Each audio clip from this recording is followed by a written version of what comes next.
So you guys, I totally verbally process on this channel, so thank you so much for letting me do that. But I realized after I had chatted through all of my mid-year updates, which was my last video, as well as started the process for like planning for next year. You guys, I'm starting that process. That actually will be the next video. But between those two things, I realized I needed to make a change like right now, not next fall, but right now at the mid-year point in our homeschool. And those changes are going to be for two of my kids, my older two kids. So stay tuned as I chat through all of my changes. I kind of give you a little bit of the reason why, as well as the reason why I'm excited for these two specific programs for these individual kids. I'll get into all of it.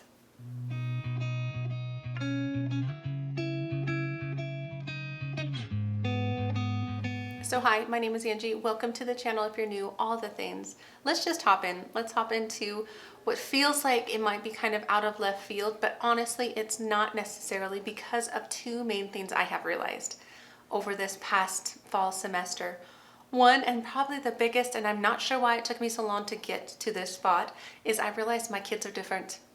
I think I was very practical in how I've been approaching our curriculum in the sense of like, well, if my oldest is going to use it, then my second born is also going to use it. And we'll just trickle it through all four of my kids, and that'll be the most economical and the easiest for my mom brain to kind of handle, right? So that was my plan. And I'm realizing that is not going to work because my oldest two kiddos are very different, and they're very different in their learning styles. And once I've accepted that, it kind of broadened so much for me. And I was like, oh boy, I think I need to pay a little bit more attention to that. And the second thing that's really hit home is just that sometimes philosophies don't fit. No matter how much I love them, they either really don't fit with my personality or they don't fit in this current season. So I need to like acknowledge that and let that be okay. It's totally okay. So those are the two things that are kind of driving this mid-year switch for me. So let me just talk through my two kids. I will start with my daughter though. She is 8.5. She's a third grader. I've talked a lot about her this year throughout all of my update videos just because I've been trying to figure out where the rub is with her. There's been a lot of pushback, a little bit of attitude, a few number of tears, things like that that have really just like clued me into the fact that what I'm doing with her might not be the best. Now, I know I can make anything work. So I'm not an advocate of just switching or making everything just perfect for my child. It has to work within our whole system, it has to work with my personality and our family as a whole, but if it does work, I will make the switch. I will definitely seek after the things that work best for my kids. So for my daughter, we've been using primarily Sonlight Language Arts Level 3 this past fall, and I have chatted a lot about Sonlight Language Arts over the years, over the couple years that I have used it, and you guys, I ebb and flow with how it works for me. I feel like it's a very attractive program to me, just kind of that natural style of learning and teaching language arts. Okay, that's attractive to me, but it's not working for either of my kiddos. It's not working for either of them. It's not enough structure. And that's just really how it is. So when I was thinking about my daughter, it's not enough structure in composition, so the creative expression, as well as things like spelling and grammar. So I've decided to kind of step away from Sonlight Language Arts, but maybe kind of keep it as a supplement. I'm still working through that. So it's not because I dislike it and I think it's a terrible curriculum. By no means. I honestly feel like once I set some of these foundations and give some of these structure elements to my children, I really want to step back into Sonlight Language Arts. There's so much of it, especially in the upper levels, that I really like how it interweaves all of the learning in history and science and these things, and it interweaves it with the language arts assignments, and I love that, you guys. I love it. So my hopes is to come back, but I need some more structure. So like I said, the fall semester was a little start and stop with us. We had to slow down, and that did work. That did help to kind of slow things down, and I did realize that maybe she doesn't need a super structured program. Okay, I just said she needed a structured program, but I don't feel like she needs kind of as logical a program as, say, the Logic of English, which is working for my son. That I feel like takes like all the wind out of her sail. She just really dislikes that style of a program, and it was all my intention to kind of filter her into that because I love it. I think it's a very good program. Now, once I realized that, I also realized some other things about her. She loves fun things and she loves diversity in instruction. So I know like all kids love fun things, right? And I don't want to sacrifice like academics for fun by any means, but I think there's ways to honor who she is and still give her a wonderful education. And so I looked at a number of programs, but really the one that I just kept coming back to, and the one that I just was like, I think she's my kiddo for this program. I don't think any of my other kids, maybe one of my twins, but she is perfect for the good and the beautiful. You guys, I showed her this curriculum when I was trying to make this decision, and she was so excited. She thought it looked so cool. All the different like art studies, all of the geography and extra things as you're learning about verbs and whatnot. And so I showed these to her, and she just thought it looked so cool. And she was so excited to start. Like, she has always been my kid who's like, oh, I don't want to start school. Let's not start school. And she was like, let's start school early so we can start this program. And she's loved it so far. We're a handful of lessons in, so it's still early days. I'm aware of that. But she has responded really well to it on a number of fronts. First, she really likes that there's an independent section. So a lot of times during our mornings as we're getting things started, I love the fact that I can just be like, actually, could you just do the independent work and then I'll come and I'll sit and read the book with you. And so that's been working great. She really likes the autonomy of that. She also really likes these books. Okay, I really like these books too. I will confess, I've shied away from The Good and the Beautiful for a number of reasons over the years. One, I didn't like and don't like the way they teach phonics. It never worked for my kids. I know it does work for some. That's totally fine. So those early levels, I've looked at so many times and I'm not gonna go that direction. And additionally, I always kind of felt like it was almost like a little too like goody two shoes. I know I hate saying that, but I kind of like it for this kiddo. For this kiddo, I feel like it's really good. Like the messaging, just the really positive, beautiful messaging about like kindness, about how to treat others, about how to push back against bullies and all these things. And we have other books that talk about this and things like that. But there are some concepts in these books, especially this first one that we started, that I think are really helping her because of my children, especially the first two. My oldest has just this like strong inner conscience, if you will. Like he just very much knows like this is right, this is wrong, and he confesses when he's done something. My daughter, not so much. So I just have to use other parenting tools such as modeling and really emphasizing some of these lessons in books. And I already do that. And then when I started to read this, I was like, oh boy, there's a lot of things I'm already pulling out to be like, what would you do here? How would you do this? If you were at your enrichment school and the kids were doing this, how would you respond? You know, things like that have really come out of this.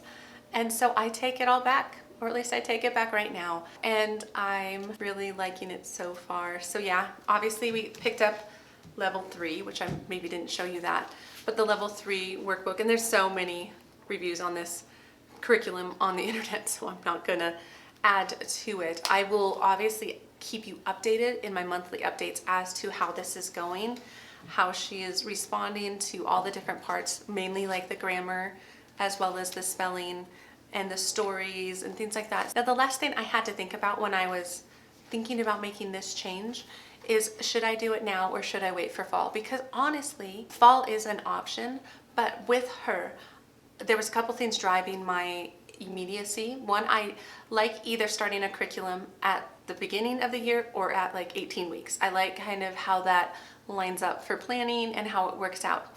So there was that. If I was going to make a change, it would be hopefully at the mid-year point. And for her, I felt like we totally could have kept trudging with what we were doing.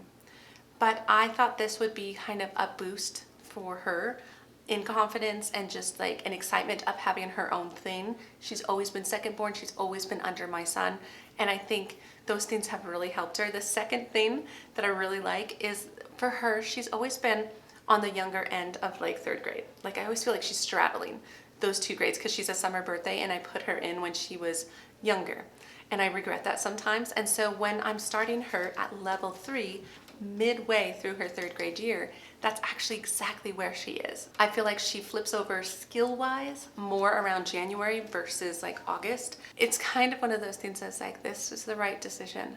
And I'm happy to make the decision. I think it will serve her better, and I think it will give her some of those things that she's been missing and build confidence in all of that. So that's my daughter. And now to segue into my son, who will be 10 in like a week, actually. He'll be 10 in a week, and he's 4th grade. He's doing really good. I feel like the thing for him is similar to my daughter, but it's a little bit more specific. Like with Sonlight Language Arts, it was mostly the composition. We had already replaced the vocabulary, spelling, and grammar with Logic of English, and Logic of English is his program. It fits him to a T. Like he honestly looked at the good and the beautiful only because I was looking at it for my daughter, not because I was seriously thinking about it for my son. But he looked at it and he's like, "Oh mom, that looks terrible." Like he had no interest, like next to no interest in this kind of a program. And it was just made me laugh because I was like, they're so different. Like I honestly wasn't thinking of switching him, but that was just confirmation. The Logic of English really fits him. Now for us, like I said, the composition was the part where there was a little bit of a rub. And I've talked in this past year about the fact that I feel like I have been partnering with him more. Like I've taken those Brave Writer ideas of partnership with his early writing during this stage, and that was working sometimes, not always. It depends on how much energy I could bring to it. And so that's really just kind of where it fell off the tracks, for me at least. And so there was times when he would like want more independence, like he wanted to take it, but then he didn't quite have the skills. He didn't feel like he even knew how to do this narrative paragraph or this story about a grandfather or something like that. He didn't even know where to start, even though we had done the diamond note through Sonlight. It still was a struggle for him. And then when I would get involved, I feel like I did too much. I would kind of overstep.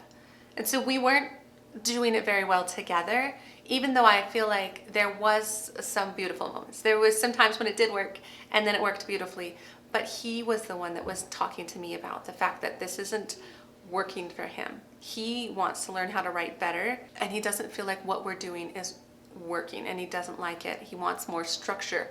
He was the one that was like, I want more structure. I want to understand how exactly to do this.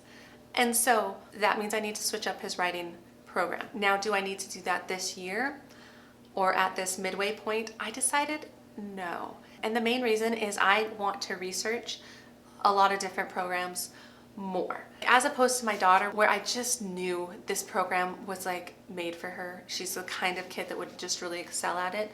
I don't know with my son. I have a number of different ones I'm researching.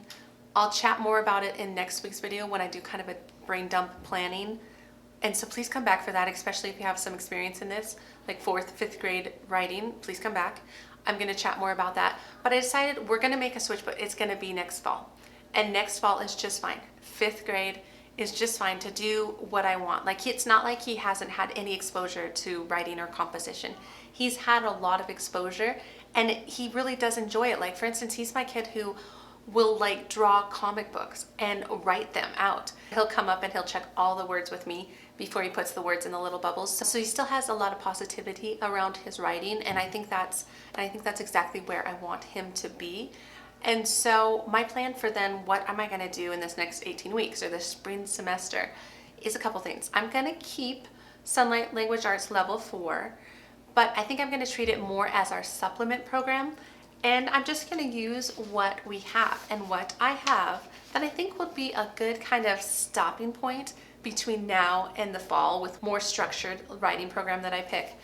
I'm going to start using what I have. I have partnership writing. So it's the Brave Writer writing program. It is a very creative projects. There's like timelines, there's like make your own magazine, there's secret codes, all these just really fun projects that involve some writing, that involve making a sentence, that involve just playing with words. And so what I've decided is, in the meantime, as I'm waiting to kind of make a good decision, we can do this sort of a program that just continues that, like, let's love your inner voice. Let's kind of love all the words that come out of your brain. Let's give it a little bit of a fun project to do that. And we might pull in some of the more fun, interesting assignments, and I'll obviously keep you updated in my update videos. So yes, we are pivoting our language arts, but in such a different way. Like my daughter, I'm totally switched. My son, I'm going to switch, but we're modifying for the spring semester. But yet I am keeping all the Sonlight readers. I forgot to mention that with my daughter. Yes, we have books that we are reading together. These are like the together readers for the level 3 of the Good and the Beautiful. But it also says, oh, do 20 minutes of independent reading. And it says off the Good and the Beautiful list, but my gosh, I love the Sonlight readers. So that's what I'm just having her set 20 minutes. and reading her Sonlight readers during that time. And the same for my son, he's just continuing with his Sonlight readers. Because why wouldn't we? They're fantastic. And so that is definitely something I am keeping. But I'm also scrapping a lot of curriculum and just going into the spring semester with this idea of trying to build more of a foundation in my kids' language arts skills in grammar and spelling and composition. And those are my plans. Those are the ones I've decided on. Those are the things I'm thinking about. Let me know what you guys think. I never thought I would pick up The Good and the Beautiful, but I think I needed to make a decision for this child, and I think this child needed it. And so yeah, that's what I have. That's my plan going forward. I hope you all are doing well. Let me know what you think about all of this. Honestly, just let me know. I'm curious to hear from you guys. I hope you all are doing well. I hope you are getting back into the swing of things in the spring semester. But if you like the video, always, feel free to give it a thumbs up and subscribe if you want to. But I'll see you guys in the next homeschool video. All right, take care.